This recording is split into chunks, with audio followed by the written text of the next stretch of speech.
nous revenons sur notre antenne avec un débat, alors peut-être pas enflammé, mais en tout cas intense. Bonjour Arnaud Dika. Bonjour Riyama.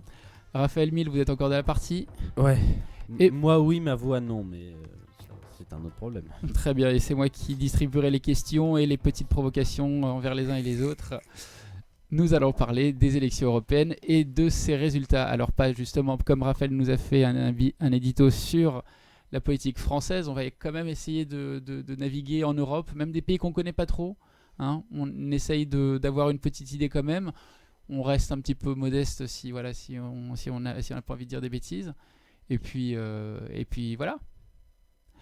Donc, pour ma première question sur les élections européennes, je vais reprendre justement un peu la thématique de Raphaël Mille, mais c'est pas quelle place pour la droite en France, mais quelle place pour la droite en Europe, puisque l'élection européenne est une élection qui favorise largement la droite.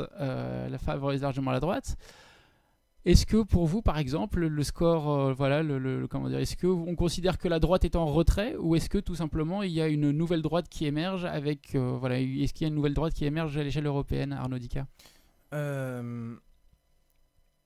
Honnêtement, j'aimerais d'abord commencer par dire que on ne sait pas vraiment de quelle droite on parle quand on dit que la droite est en retrait. On ne sait pas vraiment ce qu'on veut dire quand on dit une nouvelle droite. On parle de PPE en fait, du Parti populaire européen. Oui, ce que je veux dire par là, c'est quelle tendance idéologique on labelle comme étant de droite, et jusqu'à quel point on dit c'est de droite. Jusqu'à quel point, quand je dis de droite, jusqu'à quel point on dit c'est tolérable dans un espace républicain ou démocratique. Enfin, on va dire il y a libéral, conservateur, identitaire pour la droite. On peut résumer ça vraiment. Dans ce cas-là, si on est et traditionnel. Et traditionnel aussi. Si on est un peu plus précis, je dirais pas que la droite est en retrait, dans le sens où la droite, comment dire, idéologiquement conservatrice et traditionnelle n'est pas en retrait. Dans beaucoup de pays en tout cas de l'Europe de l'Ouest, on voit bien toujours, par exemple, Raphaël en a pas parlé, mais nul doute qu'il le sait, on voit bien que la majorité des électeurs qui ont été les plus mobilisés, en France en tout cas, c'est des électeurs du Rassemblement National, c'est pas des électeurs d'autres partis. Donc en termes de portance politique, de puissance de leur voix et de puissance de leurs idées, c'est toujours la même, je dirais pas la même rengaine, mais on sent une certaine constance. En fait, on sent une certaine constance, et la réduction des chiffres, en fait, elle est plus ou moins attendue compte tenu du contexte de cette élection. On n'en a pas, ça non plus on l'a pas abordé, mais à gauche, je change légèrement d'angle pour orienter ma réflexion, mais à gauche, on est de plus en plus conscient de la question du climat, et c'est ça explique, et ça permettrait de justifier un score légèrement inférieur des droites traditionnelles, parce que justement les questions, le débat est siphonné par une question qui est pressante et urgente. Alors après, on parle par exemple du groupe Europe des Nations et des Libertés au Parlement européen. Il comptabilise 58 sièges, c'est-à-dire que voilà, il y a une droite, une droite conservatrice ou identitaire qui n'est pas particulièrement en position de force. Après, ce qu'on a pu voir, c'était l'acte 29 des Gilets jaunes hier. Peut-être Raphaël Mille, vous avez suivi. À quel sujet ? Eh bien, il y avait une marche à la place de la Concorde pour célébrer la victoire du Front National, enfin du Rassemblement National. Est-ce que pour vous, les Gilets jaunes sont une forme de citoyenneté européenne ?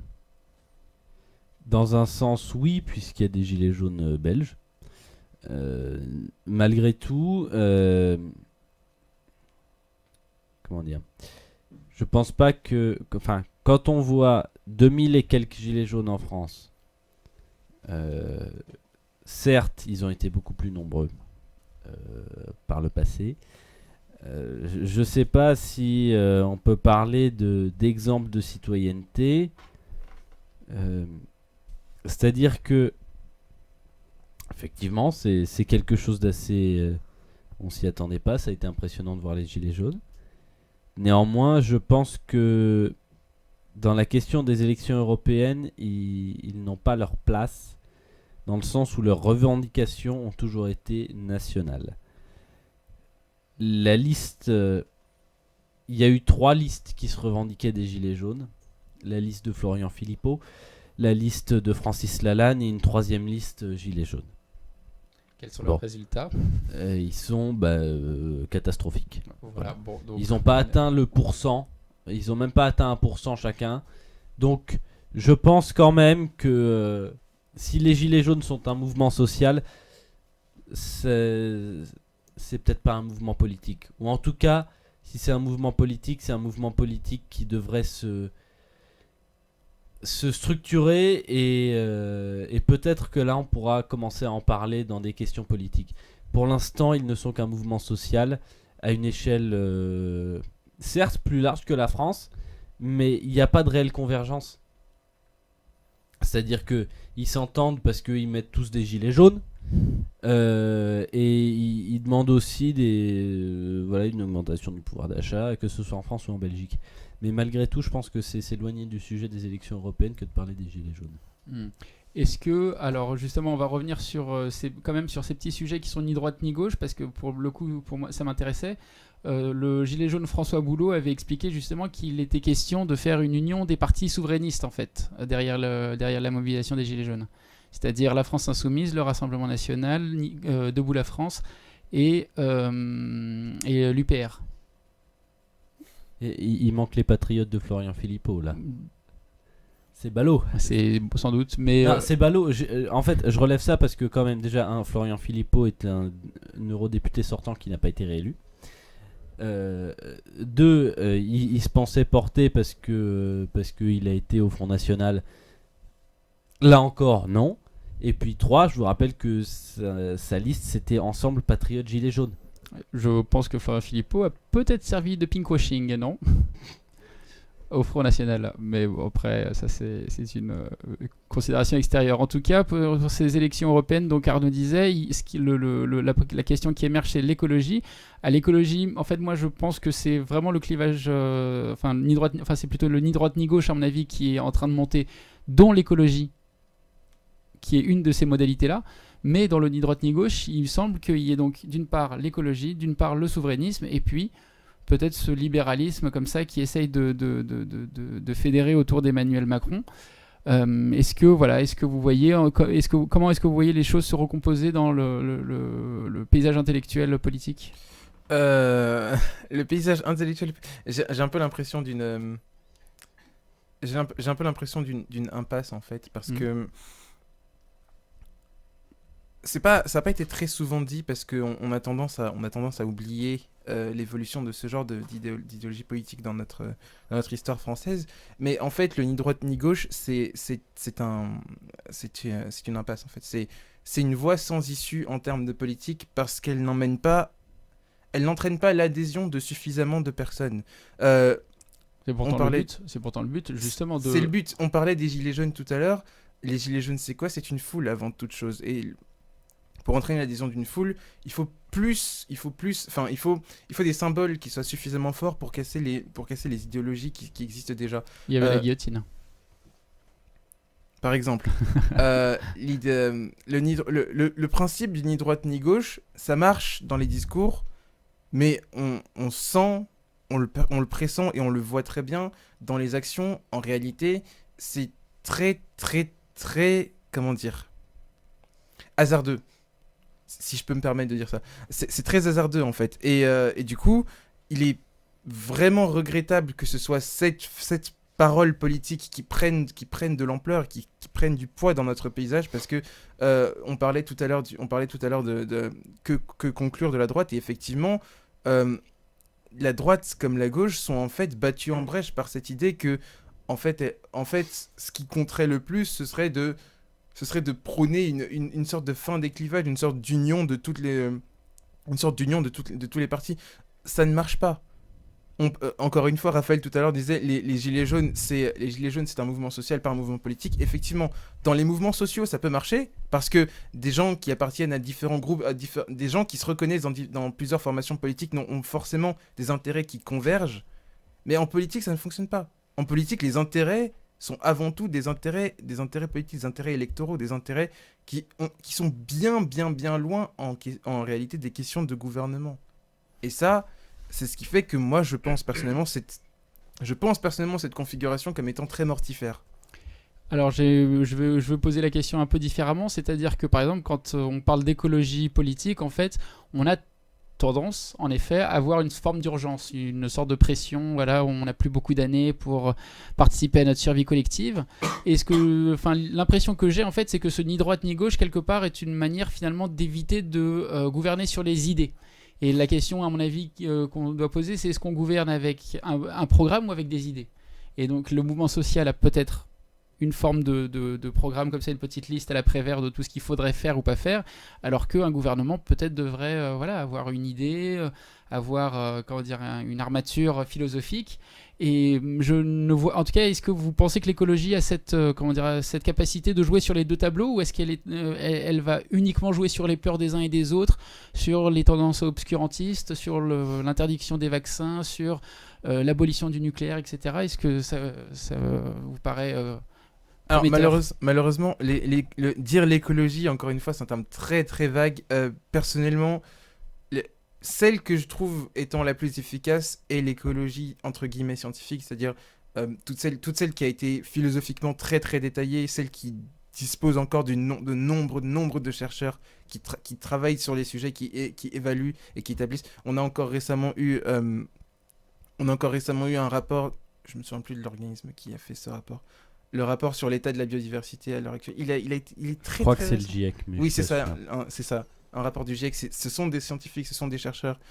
Euh, cette forme d'écologie-là, celle que je pense être la plus efficace, est en fait la moins écoutée. Et paradoxalement, beaucoup de gens se réclament de l'écologie et pratiquent une sorte de,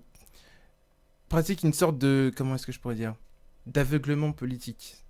C'est-à-dire que beaucoup parlent d'écologie, tout en niant en fait ce qui serait réellement écologique. On a notre cher président évidemment, hein, qui avait été, on se rappelle très bien, nommé champion de la Terre, euh, qui n'a en réalité pas de véritable, qui n'a en réalité pas d'idée de programme politique, pas d'idée, pas de vision de ce que devrait être une politique écologique. Et d'un autre côté, on a le parti Europe Écologie Les Verts. On a des gens dont beaucoup pensent qu'ils sont la voix et la face en fait de l'écologie politique. Et pourtant, quand on écoute certains de leurs discours, certains de leurs représentants, on sent que c'est problématique en réalité. On le sent parce que sur beaucoup de questions, sur des questions comme la question du glyphosate, sur des questions comme la question des vaccins, sur des questions comme la question du nucléaire, la question des énergies, on sent que en fait les fondations sont branlantes. Les idées, la conviction est bien, mais les fondations sont branlantes. Et en fait, c'est ça notre problème. Notre problème, c'est que dans à peu près tous les projets d'écologie politique, il n'y a pas de fondation. Raphaël Mille, est-ce que l'écologie est un projet, ou est-ce que c'est une forme de chantage psychologique à la fin du monde? Non, monsieur, c'est notre projet. Bon, Non, je rigole. on Non, redescend sur Terre. sérieusement. Je pense que la question se pose pas dans ces termes-là. Et c'est vrai que quand Arnaud dit quelle écologie, je pense que c'est une question centrale. Les partis politiques écologistes ont certes au cœur de leur programme politique et de leur idéologie politique, et je le dis pas dans un sens négatif, idéologie, le fait de poser le problème climatique au centre, toujours. Les modalités sont différentes, et en réalité, si vous voulez, si on avait en France un parti écologiste de droite et un parti écologiste de gauche, ce serait plus clair. Ah, mais Jordan Bardella a fait tout un Non, tintouin mais c'est sur... pas un parti écologiste dans le sens où c'est pas au cœur du programme. À ce Donc- qui paraît, chaque parti a prévu quand même son petit volet écolo. Non, mais il y a le petit volet écolo, et il y a l'écolo au centre et le reste autour. Et puis il y a aussi c'est pas le même point de vue. Et Et puis il y a justement, aussi c'est- le petit volet qu'on brande comme étant écolo, par exemple quand Marine Le Pen dit qu'elle veut recentrer qu'elle veut être écolo en recentrant par exemple les échanges au niveau national. Ouais. C'est écolo, enfin c'est dit écolo, mais c'est pas écolo en vrai. C'est-à-dire qu'il y a une énorme récupération politique de ce qu'est l'écologie, en fait. Et donc, quand on parle de l'écologie politique et des partis politiques écologistes, bon, en réalité, on parle d'une vision à gauche de ce qu'est la société. Et donc, dans la logique de cette vision de gauche de la société, il faut aller dans le sens de ceci pour pouvoir créer un projet écologiste. Mais en réalité, l'écologie peut être de droite comme elle peut être de gauche. En soi, il y a plusieurs moyens d'arriver à ce qu'on veut, à savoir réduire Les émissions de gaz à effet de serre. oui, déjà. Entre autres. Enfin, réduire les émissions de gaz à effet de serre, il n'y a pas 36 000 solutions pour le coup. Dans le rapport du GIEC, si je peux me permettre, réduire les émissions de gaz à effet de serre, c'est pas le point principal, en fait. Voilà, c'est ça. Le point principal, c'est préserver la biodiversité. C'est plus aussi essentiel, enfin, c'est plus le point le plus central. Ça l'a été effectivement quand il y a eu le protocole de Kyoto en particulier, mais aujourd'hui on est dans une nouvelle phase de l'action écologique. Il y a eu une interview de Jean Jouzel dans Le Monde là, qui est parue où il disait que ce n'est pas imminent. Bon, je pense que l'écologie est centrale, essentielle dans tout programme politique, mais que la particularité des écologistes, c'est de poser ce problème en premier et de le mettre au cœur du développement ensuite de l'idée politique. Alors on voit maintenant donc au Parlement européen que le groupe écologiste a comptabilisé, je crois, un peu moins de 70 sièges. 69 sièges. Voilà. Et qu'il y a des alliances qui se jouent en ce moment. Est-ce que vous voyez Europe Écologie Les Verts plutôt se rapprocher de la formation socialiste ou plutôt de la formation libérale? Parce que voilà, en gros, ce sont les deux options qui s'offrent. Il n'empêche que quand on regarde juste les chiffres, si les Verts s'allient aux socialistes, ils peuvent dépasser le PPE. Si ça s'allient aux libéraux, ils pourront pas. Qu'est-ce qui serait souhaitable pour vous? Sans parler de calcul politique, moi je pense qu'en termes d'idéologie pure, Europe Écologie Les Verts a tout intérêt à s'allier aux socialistes. Dans tous les cas. Parce que, forcément mes propres convictions vont sortir de ce que je vais dire, mais l'écologie de gauche, c'est avant tout une écologie qui est socialiste. Les penseurs qui ont façonné ce qu'est l'écologie politique de gauche aujourd'hui... Par exemple j'ai pas vraiment de nom de penseurs qui l'ont fait avant, mais j'ai beaucoup de références d'articles qui sont encore publiés maintenant et qui lient beaucoup la question de l'écologie à la question de la société, à la question de comment préserver les couches inférieures de la société, des transitions sociales qui vont arriver, par exemple. Donc, à mon sens, l'écologie politique qui est portée par des mouvements comme Europe Écologie Les Verts a tout intérêt à s'allier à d'autres formations de gauche et de gauche socialiste. Raphaël ? Alors, un premier point institutionnel sur le Parlement européen lui-même. Et je rappelle qu'il n'y a pas de discipline de parti et de discipline de vote au Parlement européen.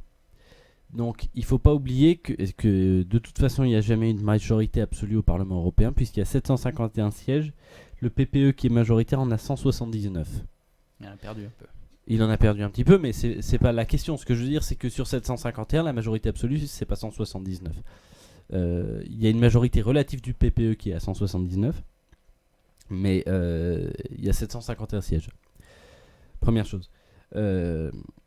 Deuxième chose, si Europe Écologie Les Verts est plus proche des socialistes et donc des sociodémocrates, c'est pas le cas de toutes les formations écologistes du Parti européen, du Parti écologiste européen. Donc, effectivement, je pense personnellement qu'il faut il faut des oppositions au PPE. Mais même le PPE, au sein du PPE, des députés peuvent ne pas voter pour une proposition de loi qui viendrait devant le Parlement et qui émanerait directement des idées du PPE. Donc, effectivement, ils auraient peut-être intérêt... s'il y avait une discipline de vote, je dirais oui, le mieux, c'est qu'ils rejoignent les sociodémocrates parce qu'ils sont à eux deux plus forts que le PPE. Mais comme il n'y a pas de discipline de vote et que les majorités se font à chaque fois sur des textes particuliers, et ben, peut-être que dans certains cas, ce serait pas bête de ne pas se joindre directement aux sociodémocrates. Et de toute façon, quand vous dites rejoindre l'ADL, donc l'Alliance des démocrates et libéraux pour l'Europe, dans l'absolu, c'est rejoindre la droite. Hein. Et rejoindre la droite, c'est aussi rejoindre le PPE. Donc bon, même si seulement avec l'Alliance des démocrates et libéraux, il ne dépasse pas le PPE, et encore ça joue à 5 voix près, malgré tout, je vois pas en quoi l'Alliance des démocrates et libéraux européens ne serait pas alliée au Parti populaire européen. Pour moi, ils vont ensemble. Alors on va changer un petit peu le sujet, c'est maintenant sur l'avenir, sur ce qui pourrait ou ce qui devrait se passer. Pour vous alors, la Fédération européenne, ça vous inspire ou pas, Arnaud ? Absolument pas. Ah, d'accord. L'idée d'une fédération européenne, c'est pas une mauvaise idée en soi, mais ça m'a jamais vraiment inspiré, et encore moins maintenant, parce que j'ai souvent défendu cette idée, et je la défendrai encore un bon moment, je pense. Une des forces de l'Union européenne, c'est la communauté de chercheurs dont elle dispose. C'est cette capacité à produire des projets communs en sciences. Et 500 millions de consommateurs aussi. Ben justement, je pense pas que ce soit une de ses forces en fait. Je pense justement que ça, c'est un énorme problème. Parce que pendant qu'on est capable de produire de la connaissance, pendant qu'on est capable de produire des choses qui vont nous permettre d'envisager l'avenir, on est retenu, entre guillemets, par la masse, la masse astronomique de gens qui consomment et qui vivent au travers du monde qui est du monde industriel qui existe aujourd'hui. Et ça, je vois très peu de politiques qui essayent d'aller contre ça. Et si on se met en fédération, si on s'interdit en fait de changer ça à l'échelle aux différentes échelles nationales, je vois qu'une catastrophe arriver à l'avenir. Raphaël, est-ce qu'il y a péril en la demeure européenne ? On nous avait présenté une élection décisive pour l'avenir de l'Europe, et peut-être un démembrement, un démantèlement, une implosion, et peut-être une domination russe. C'est pas les élections européennes qui vont faire changer les choses, premièrement. Parce que le Parlement européen n'en a pas le pouvoir. Donc, dès lors, si on parle d'élections européennes... c'est quand même l'élection européenne qui permet de choisir le président de la Commission européenne, par exemple. Non, mais c'est le Conseil européen qui dispose. Non, c'est le Conseil européen qui propose et le Parlement européen dispose. Mais dans l'absolu, le Parlement européen n'a pas de pouvoir. Déjà, il n'a pas il n'a pas l'initiative de la loi, le Parlement européen. Une loi au niveau européen vient de la Commission européenne et ou du Conseil européen, des chefs d'État et de gouvernement. Donc, moi je veux bien qu'on dise les élections européennes vachement importantes, il y a péril en la demeure, il y a les nationalistes qui sont très forts, etc., etc. Oui, j'entends. C'est vrai dans l'absolu. C'est vrai qu'il y a des nationalistes de tous bords qui veulent détruire l'Union européenne et qui sont arrivés en tête en France et en Italie. Mais encore une fois, les élections européennes ne permettent pas de faire changer fondamentalement l'Europe. Même si, effectivement, je pense, personnellement, qu'il faut que ça change. Et je serais, pour répondre à la question que vous avez posée à Arnaud, je serais, moi, favorable à un État fédéral européen. Et d'ailleurs, comment est-ce que vous expliquez, alors vous justement qui n'êtes pas fédéraliste, Arnaud, que ce soit les pays historiques de la fondation de l'Union européenne qui deviennent les plus nationalistes, ou en tout cas qui portent le plus d'élus nationalistes. Deux aujourd'hui. d'entre eux. Bon, seulement. Italie, France et Royaume-Uni. Bon, on prend en compte Royaume-Uni aussi, mais voilà. Oui, 3, c'est vrai. En fait, Qu'est-ce qui a changé chez nous? je pense pas que la question de dire qu'est-ce qui a changé soit pertinente. Ce qui a changé, c'est les générations, tout simplement. On n'est pas la génération des gens qui ont vécu l'après-guerre.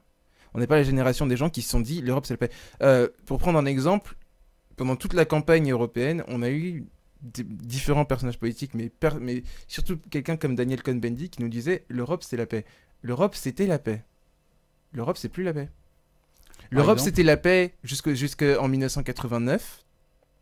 L'Europe c'est plus la paix aujourd'hui. Enfin, l'Europe, c'est pas la guerre non plus. Effectivement, la question de la paix ou la question de la guerre n'est pas liée à la tenue ou à la non-tenue de l'Union européenne. Parce que maintenant, les pays ont des intérêts économiques à ne pas se faire la guerre. La plupart des pays fondateurs de l'Union européenne ont des armées suffisamment puissantes, et pour certains à l'arme nucléaire, qui font que, tout simplement stratégiquement, militairement parlant, c'est absolument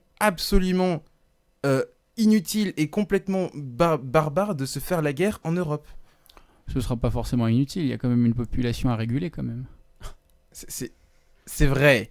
Mais je Non, pense mais pas à qu'on ce en viendra à niveau-là- ce niveau-là, effectivement. À ce Donc- niveau-là, si vous voulez, on prend tous exemple sur la Biélorussie et on rétablit la peine de mort. Hein, s'il faut réguler la population à coup de dessoudage.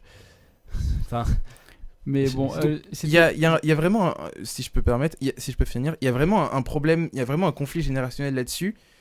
Et pas seulement un conflit générationnel, en fait, il y a un conflit de roman historique là-dessus. C'est-à-dire que on a créé toute une fiction autour du fait que l'Union européenne était le garant de la stabilité des pays européens, mais qu'elle l'avait été, qu'elle l'était et qu'elle le serait toujours. Les déboires. Elle s'est affaiblie.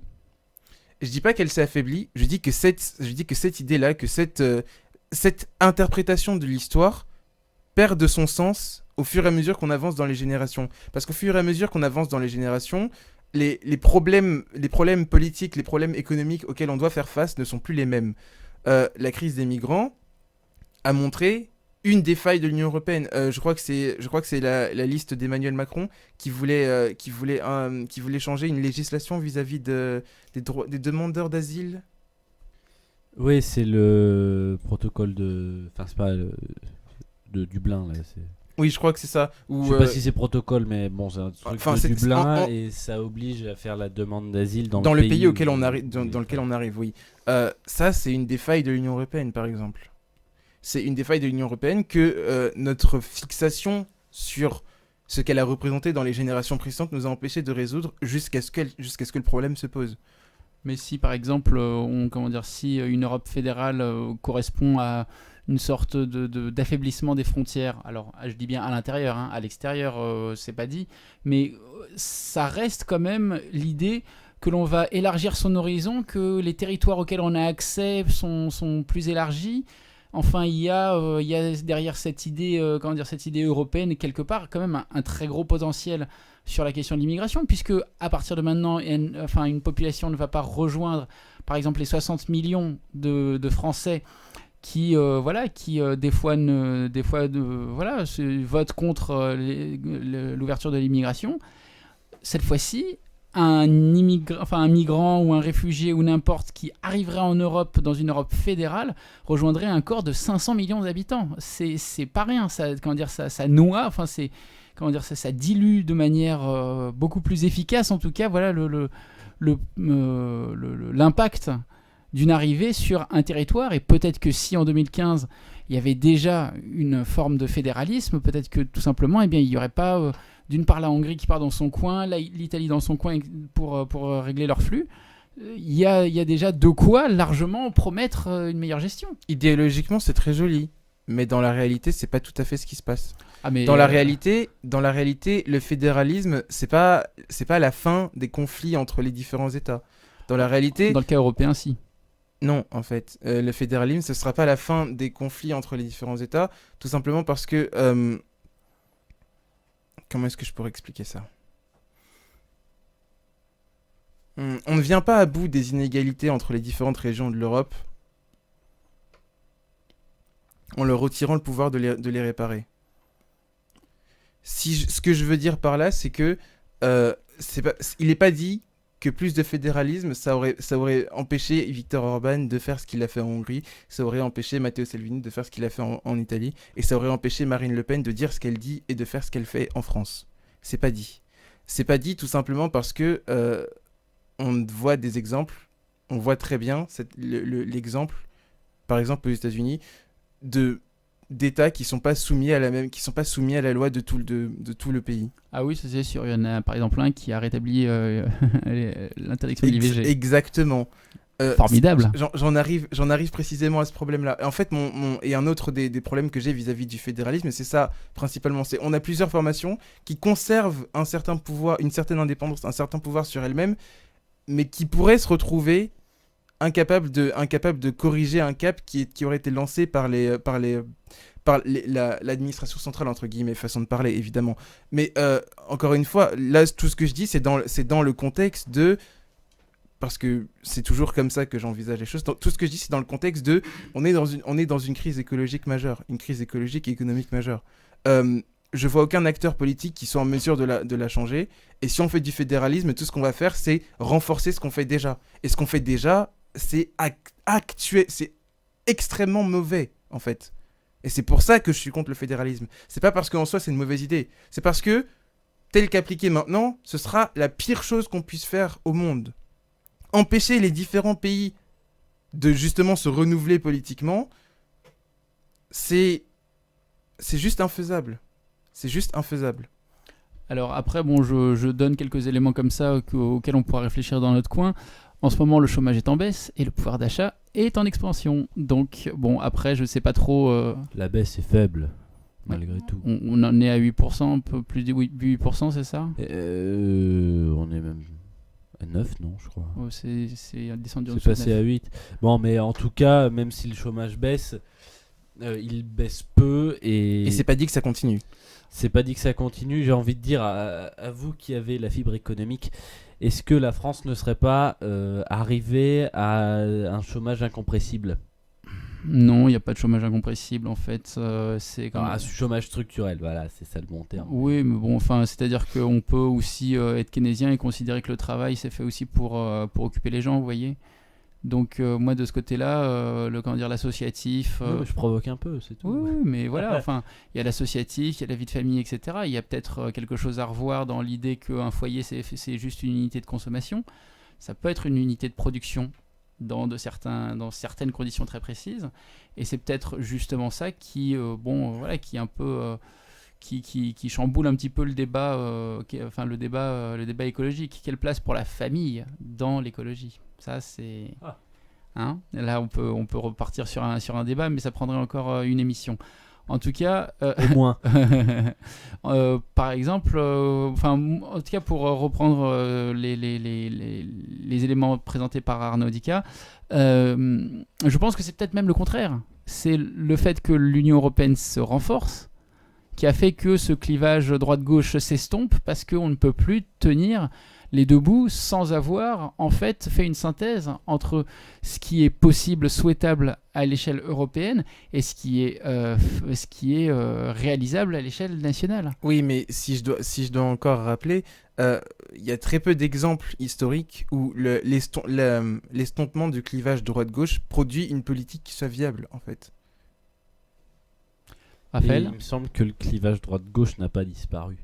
On peut dire tout ce qu'on veut, que au fond, les deux grandes forces politiques en France, c'est le Rassemblement national et la République en marche.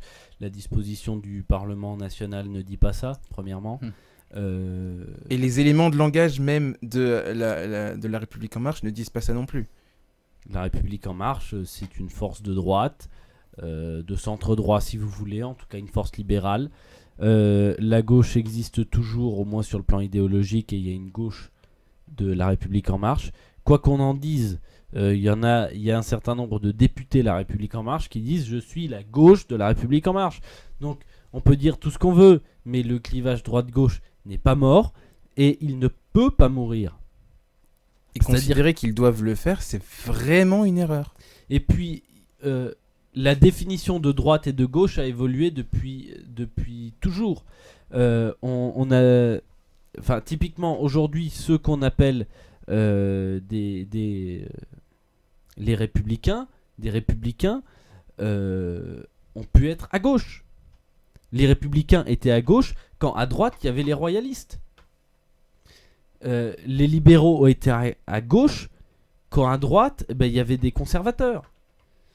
Aujourd'hui, les libéraux sont à droite parce qu'à gauche on a des socialistes, des sociodémocrates si vous voulez. Mais de toute façon, on redéfinit le clivage droite-gauche à chaque fois, et c'est certes les lignes idéologiques de la droite et de la gauche bougent, mais le clivage fondamental droite-gauche ne bouge pas, parce que c'est toujours, et ça c'est quelque chose qui n'a jamais changé, à droite des conservateurs et à gauche des réformistes. Réformistes, révolutionnaires, c'est la gauche aussi.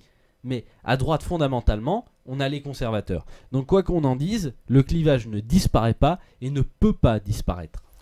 Bon, j'attends avec impatience l'émergence d'une force communiste au Parlement européen, et peut-être qu'aprtre tout, on aura... Dans l'absolu, il y en a une. Oui, mais... La gauche unitaire européenne. Je pensais plutôt à une hégémonie, vous voyez, à une Europe qui se fédéralise, qui se gauchise, et puis après qui se soviétise. Allez, je dis n'importe quoi.